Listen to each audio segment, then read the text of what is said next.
dan Victor, tolong infokan sama sip malam, jangan sampai istri Firman kabur.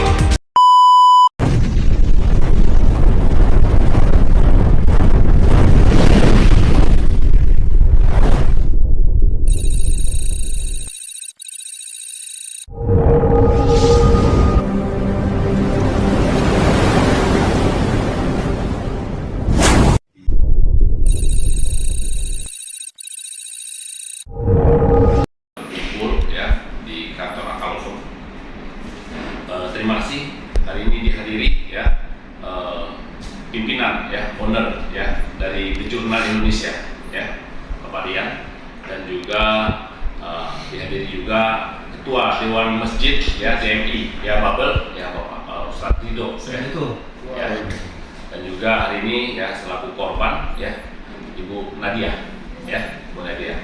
Jadi statement pada siang hari ini ingin kami klarifikasi ya dari press conference dari perusahaan PT PMM ya. Yang pertama, dalam hal ini sangat saya prihatin, Pak Rian izin ya, sangat saya prihatin ketika apapun itu bentuknya kita sesama advokat ya dalam hal melakukan hukum acara, alangkah baiknya, alangkah bijaknya kita demografikan terlebih dahulu ya. Atas sumpah jabatan advokat ya kita jalankan ya dalam hal penegakan hukum, bukan hanya bicara hukum pembelaan yang kira-kira contohnya membabi buta ya. Persoalan yang terjadi oleh Ibu Nadira ya, Ibu Nadira ini ya saya ceritakan historisnya ya, kebetulan saya sudah dalami ya permasalahan hukumnya.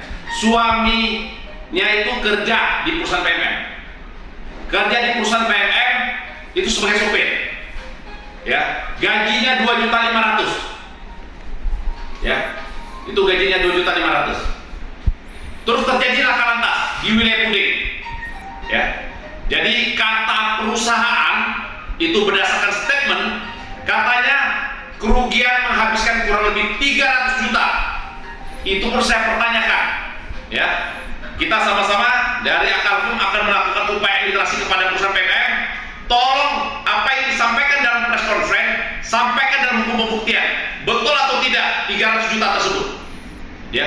Setahu saya kalau bicara laka lantas ada jasa raja ya, ada juga dalam hal ini ya, nggak tahu kalau bicara rusak mobil yang rusak ada asuransi atau tidak ya. Itu saya minta hukum pembuktian.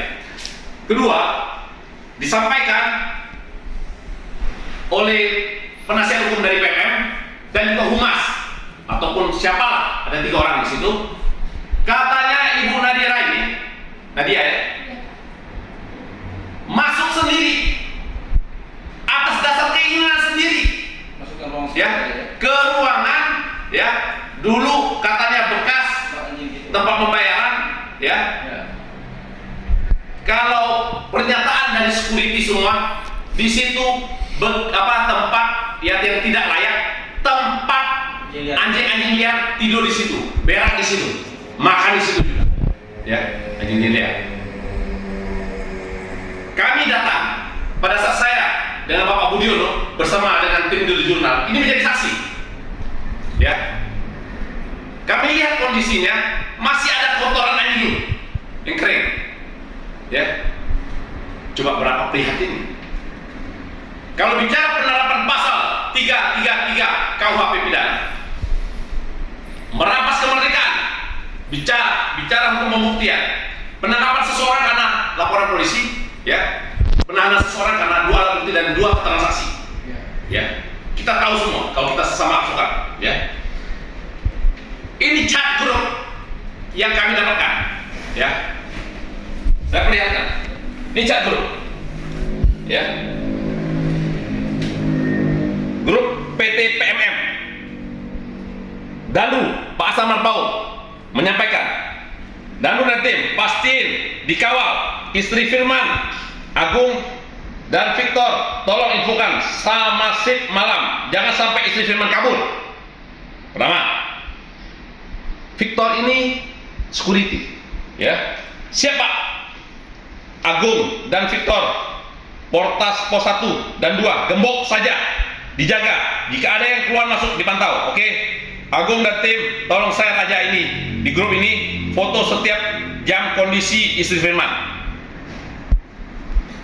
Kalau bukan dalam hal merampas kebebasan seseorang, ya, penerapan pasal 333 dengan ancaman 8 tahun penjara. Mudah-mudahan, saya mohon juga untuk Bapak Kapolda, ya, Bapak Kapolres, Bapak Kasat Reskrim, Bapak Induk, tolong dalami, ya, peristiwa hukum ini. Kalau konteksnya katanya suaminya baru dugaan melakukan penggelapan sholat, ya, silakan saya tantang perusahaan pelaporan. Kita bisa lihat solarnya itu dapat dari mana? Ada nggak nota pembelian, fakturnya atau segala apapun itu bentuknya, ya, kita mau lihat, ya. Jadi kalau memang konteksnya ada pembuktian bahwa suami ibu, ya, melakukan penggelapan sholat, berapa liter? Tapi konfirmasi dari ibu, betul nggak bahwa karena terjadi laka lantas 300 juta tersebut, ya, akhirnya 2.500.000 yang didapat setiap bulan dipotong 1 juta setiap bulan, betul nggak? Jadi tinggal 1.500.000. Ada pemotongan Ya. gaji ya. Kalau konteks bicara laka lantas, kalau sudah memang sudah penyelesaian dengan pihak kepolisian dan juga jasa ya, ya, itu hubungan terpisah. Oke. Katanya suami ibu ini meminta sendiri dipekerjakan lagi di perusahaan. Kenyataannya seperti apa? Kejadiannya pada saat terjadi laka lantas, katanya ada apa, disuruh tanda tangan. Iya Pak, tapi disuruh tanda tangan, nggak disuruh lihat berkasnya Pak, suruh tanda tangan aja di atas materai. Nggak baca isi. Baca isinya. Nggak baca. Tapi katanya setiap bulan dipotong 1 juta. Iya Pak. Ya. Jadi untuk seluruh perusahaan yang ada di Indonesia, yang ada terkhususnya dari Bangka Belitung, terkhususnya lagi ya di Bangka Induk, ada 2 faktor penyebab. Ya, manusia itu bisa korupsi karena kebutuhan perut. Ya. Memang brengseknya dari pihak perusahaan atau memang brengseknya mental para pekerja.